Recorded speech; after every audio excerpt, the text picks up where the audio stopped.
Alright guys, sorry about being up close and personal here, but we're going to be real quiet, real short to the point. Hoping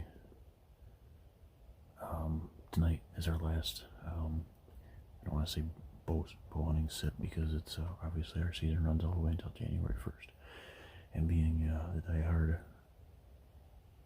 bow hunters, tonight is the 14th, November 14th. We're here at home. Michigan's rifle season opens November 15th each and every year. Doesn't matter which day of the week it falls on. It's always on November 15th. So in some cases sometimes I elect not to bow hunt depending on the spot on the 14th. This year is not one of those cases. So I'm trying to seal the deal on a buck that it's been quite a season with him and a couple others, but this buck in particular, and a real aggressive deer. And he earned his name Cash for a reason, because he was the man in black. And as a 2-year-old and a 3-year-old, never had any daylight pictures of him, which is goofy. We don't see that a lot, but what that tells me is he's running this area. And from the 27th of October to the last footage that I got of him just on the 11th, he's probably lost 30 pounds. And so at the time his day is here, just hopefully the game of cat and mouse comes to an end tonight. My son came with me tonight. He's in his spot that he's going to rifle hunt out of. He bow and gun hunts out of that same spot. And he went in there tonight. We elected to come in. We're in the blinds at noon. And we're hoping to catch that 2 o'clock movement that he did the other day here. Or if he gets past me up there, and he's on another inlet from some bedding to the north. So what we're going to talk about today is that's kind of a update on where we're at, I guess. Where we're at during the season and where we're at here at home in Michigan. And the topic of this video is the 3 top gun season tips and strategies. And you hear a lot this day and age. You hear a lot of hey, these gun hunters are ruining everything. You'll hear me joke that if you're from Michigan tuning in on this, or this will resonate with you, the Orange Army.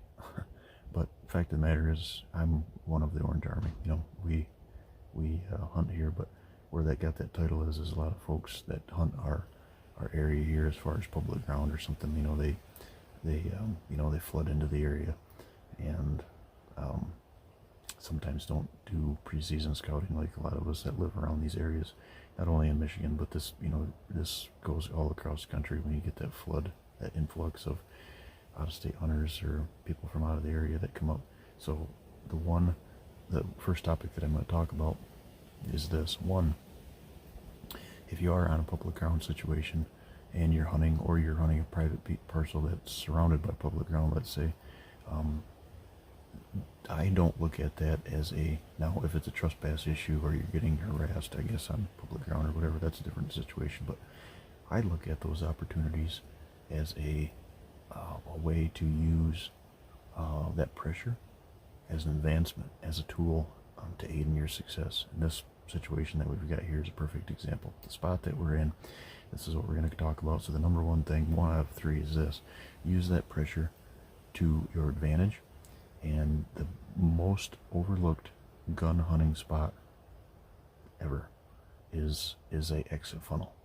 And a exit funnel is an area where between 2 bedding areas that's thick, or between one bedding area and a sanctuary that is thicker than most spots. Wind's dying down here. I gotta keep my voice down. The wind, or the 2 spots are tight, and it's tighter than most gun outlooks are, and it's overlooked. And most folks kind of want to be in an open somewhere they can reach out and shoot something 200 yards. Well, here's the fact of the matter. My 300 Ultra Mag will kill a deer at 30 yards just as easy as it'll kill a deer at 300, and with, my due diligence, me doing my part, I guess you could say, on the other end of the stick. But that gun's just as effective at 30 yards as it is 300, and so I would rather be in the right spot than a beautiful spot where you can see 300 yards. So that's what I try to educate folks on, is finding those exit funnels. If you are hunting public ground, find the spot that is between point A and point B, that's the closest and tightest, and wherever they get pressure from, wherever their escape route is maybe they only have to expose themselves and use that spot as a shooting lane, let's say, as 30 yards. You get any of that, any more than 30 to 50 yards, they will find blowdowns, they'll find edge, they'll find something to use as an exit. So a lot of times that's where you have to look over the fact of your normal trails, and when deer get booted out, especially on public ground, heading back towards your private ground, let's say, or if you're on public ground, taking advantage of that other pressure that folks, go in like a herd of buffaloes, and they don't, their scent control is not perfect, and it blows all that stuff in. There are exit funnels out there that are extremely overlooked for gun hunts. So that's the first thing, and to conclude that, just make sure you're on your toes. If you're in those areas where you only have a 50-yard window, a lot of times those deer are on the move. So if you see this time of the year, it could happen where a buck gets bumped, and will he leave his does if he gets bumped? Yes, he will during the bow season. He knows where they are. He'll circle back down and find them again during the gun season, when he's got either guns cracking at him, or he's got that pressure of getting bumped. He'll abandon the does. The more mature that he is, even if the doe's in heat, it's sayonara, see you later, and he's going back to bed, and then he'll pick him up again at night, which causes about a 2-week or 3-week window. Our season here in Michigan's 15 days, causes that 2-week window of nocturnal movement, and then you have to pick and choose your spots and get back in hunting. So that's the number one thing. Find those exit funnels. For the number 2 topic of the 3 that we're going to talk about, kind of connects in with number 1, is don't be that herd of buffalo that we talked about before. The hunters that take that into consideration, that keep in mind still their exits, their entrances and exits, side access, and don't enter those woods like a herd of buffalo. Keep your scent control under control. Just because you have a gun in your hand, I see time and time again, is this goes back to my days of guiding, where clients would come in, and just because you have a gun in your hands doesn't mean that all scent control is out of the window and you can just get away with 10 times more than you think you can. Now, is it true that you might be able to kill that deer before he gets to your wind? That's true, but what if it's not the deer that you want to kill? What if it's does? Like we said before, what if he gets past you and then he turns around this time of the year in the rut and he's searching for does and he comes back downwind? So do not take the power of the gun. Don't let the power of the gun overpower your thought process of just forget the wind, just hunt kind of thing.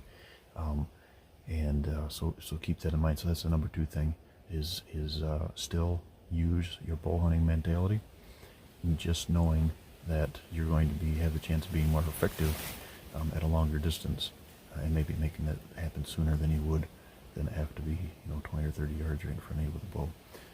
So that's number 2. The third thing is destination feed locations.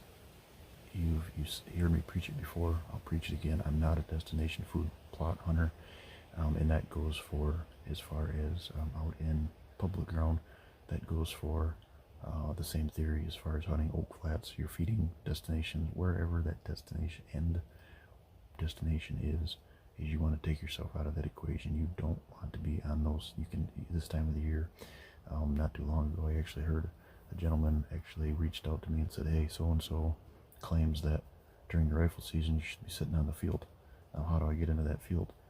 And, well, the thought process is you're going to be catching deer running from from cover, across openings, across fields, into different cover. Well, if you're you're in the Midwest or you're in low pressured states down south, maybe that would work.